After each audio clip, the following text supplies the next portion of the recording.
tim DPID Kecamatan Sungai Raya pada hari ini meminta izin kepada Pak Kecik bahwasannya hari ini akan menggali potensi yang ada di desa ini adalah yaitu sawah, sumber airnya, dan nampaknya di desa ini cocok potensinya untuk kita angkat yaitu persawahan dengan budidayaan ikan air tawar.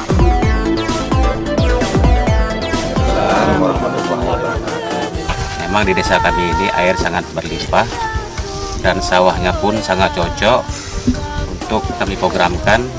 Maka dari sinilah mungkin ini sebagai sarana pendukung untuk diadakan program budidaya ikan di sini, yang mudah-mudahan di sini dapat berdampak besar bagi perekonomian masyarakat, khususnya desa kami, Desa Purwinka, yang mudah-mudahan dapat mengangkat perekonomian masyarakat kami.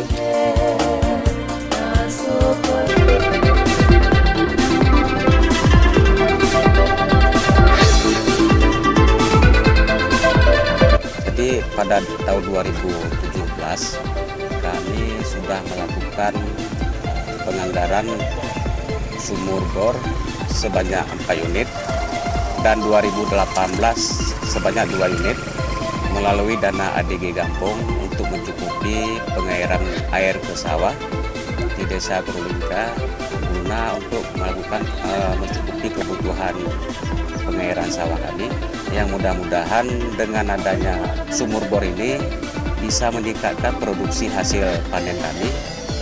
Dan kami punya rencana tahun 2019 nanti akan melakukan penanaman padi terpadu, yaitu dengan sebutan Bina Padi. Mudah-mudahan dapat meningkatkan hasil pendapatan masyarakat kami, khususnya bidang pertanian, persawahan, untuk kesuksesan sebagaimana rencana Bapak Bupati Aceh Timur, yang istilahnya Aceh Timur beres. Jadi beberapa kali kami pernah duduk dengan tim DPID Kecamatan Sungai Raya, maka lahirlah satu gagasan, yaitu potensi desa, perpaduan antara kolam ikan dengan padi sawah. Padi bisa panen dan ikan juga bisa menghasilkan. Kami dari pemerintah desa Gampung Purwinka di tahun 2019 nanti akan menindaklanjuti program Bina Padi di desa kami.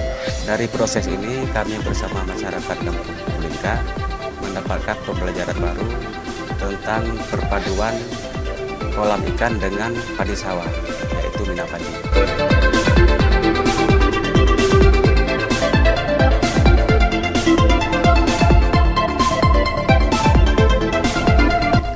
Kami tokoh masyarakat sangat mendukung program pemerintah desa untuk menjalankan kegiatan Bina Padi agar mensejahterakan perekonomian masyarakat dan melimpahkan hasil produksi.